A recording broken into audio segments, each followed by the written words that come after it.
And of course, finally, we are joined by, hey, here on the couch, a very interesting gentleman here. Actually, he's three people in one. He's a stand-up comedian, he's a corporate MC, and he's also an academic researcher. With focus on politics. Oh, yes. Yes. His name is Damola Adegboye. Now, he's been anchoring events. He's been doing comedy professionally for over a decade, and he's covered a niche for himself. He's one of those ethical masters of ceremonies. Welcome. Yeah, Demola. Thank you. Nice man. You Thank you so much. Thank you so much. You sound the part too. Thank you. And you've got dimples. Stop, Mazina. Wow. The dimples help. Yeah, They well, actually- they help. I hear that a lot. Thank God that you have dimples. If not, Fun.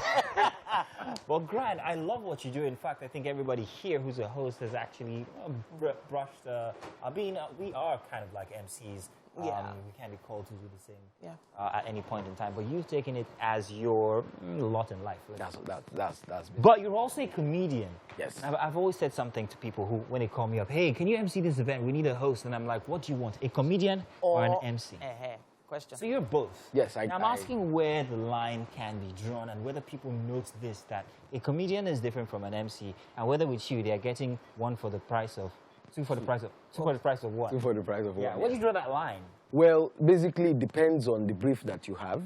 You know, I say this all the time that I'm a corporate compere. I can be a compere effectively without doing jokes all the way, and I can be a comedian without being a compere, and I can combine both. It depends on what you really want. But you know, my capacity to be a comedian is, you know, something natural. It's something that, you know, is inborn. I did not learn it, even though I learned how to make it better over time. It was just a raw talent. Yes, it was just a raw talent that, you know, was worked on to become something that you can call professional. Which one pays better? It depends on who is calling you. and what the people want. But what the people want, basically. You know, a lot of people don't know how to draw the line. You know, some people, because they are good comedians or because they are funny, they get carried away. And, you know, because people are laughing, they tend to forget the fact that they are supposed to actually be anchors of the event. And so comedy is just supposed to be like cushion that like everything yes, you know, or a like filler. a filler, Exactly. basically, a filler, basically. But then some people get carried away and they just, you know, focus on the comedy because people are laughing. But I think, that does not make them professional enough because, you know, they have lost focus by virtue of the fact that people are feeling the jokes. But basically, beyond the jokes, I think one needs to understand that there are two different things, you know, and where necessary, you can bring in humor. If not necessary, please don't. I have to touch on this word ethical. Okay. Because even the whole concept of ethics as a course of study in a university researcher, it can fall on both sides yes. depending on agendas. So where do you stand ethically speaking? And then do you have a code of conduct that you run by? Okay. Now, I thought about this word ethical, and in my latest profile, I had to reframe that word. Okay. Because I tried to look at it again, and I discovered that what is ethical to one may not be ethical to the other. But basically, when I mean ethical, I'm that comedian that will not make you feel uncomfortable. Okay. You know, there's nothing I will say that will make you feel bad. Okay. The idea for me, comedy is to make you happy, and not to generate any form of, you know, why is this guy yabbing me? Yeah. You know, so, to me, comedy is supposed to make you happy. And so I'm that comedian. If you ask of Damola anyway, that guy, he will not make you uncomfortable. Yeah. He will not say anything dirty. He will not say anything abusive. So my jokes are relatable and family friendly. Nice. You remember that event we were at with the MC? The one I walked out on. Oh, goodness. Yeah, it was a very uncomfortable situation. I couldn't take... He was a bully at the end of the day. He was bullying everybody. Every single person. Look at that one. I'm like, oh, goodness. This if one, you tried that on me, I would have been like, you know what? I actually think down the line, a lot of people started turning to bullying. Yeah, as content. As content, for their exactly. material. Well, you know, different people with different things that work for them, and also their background and orientation. You know, there are some people that it's because of the environment that they operate within all the time. You know, there are some people that they host some shows where they host it almost every week, where the only content they have is just to, you know, throw jabs at people. And so when they find themselves on other stages, they assume that that is the same environment and they just, you know, explore that option.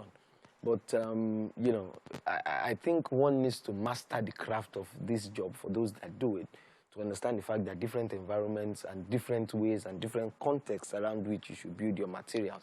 A lot of people, you know, find it comfortable just making jest of people, which, yeah, it can be funny. It's got it's actually funny.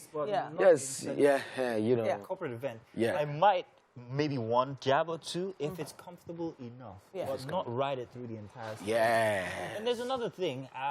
First off, you talk about mastering a craft, and I'm wondering whether someone who has no experience. Let's take Best Man, for instance. Where's Best Man? Best Man is a very likable character here. Yeah. And he has one very unique factor.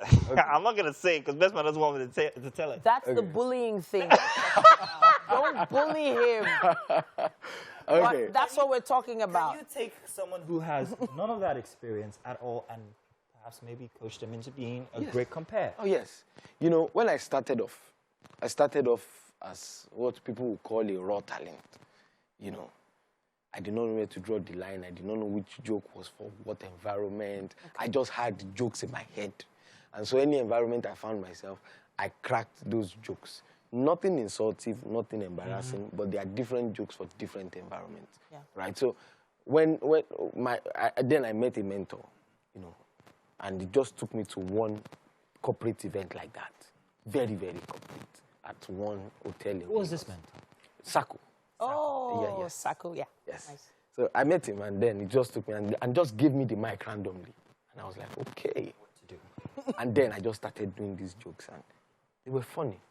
I did like 2 or 3. And then after the performance, he called me aside and said, you see this particular one, this last one that you did, is funny. But you don't do it in this type of environment. And so that stuck.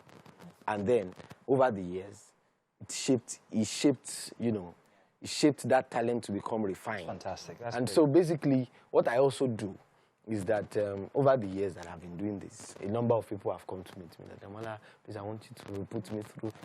And so I listen to them, and I try to guide them. If they choose to listen, fine. And, you know, and I've seen some very good results. I like a beautiful. Best Man's very handsome, so he's going to make it on stage.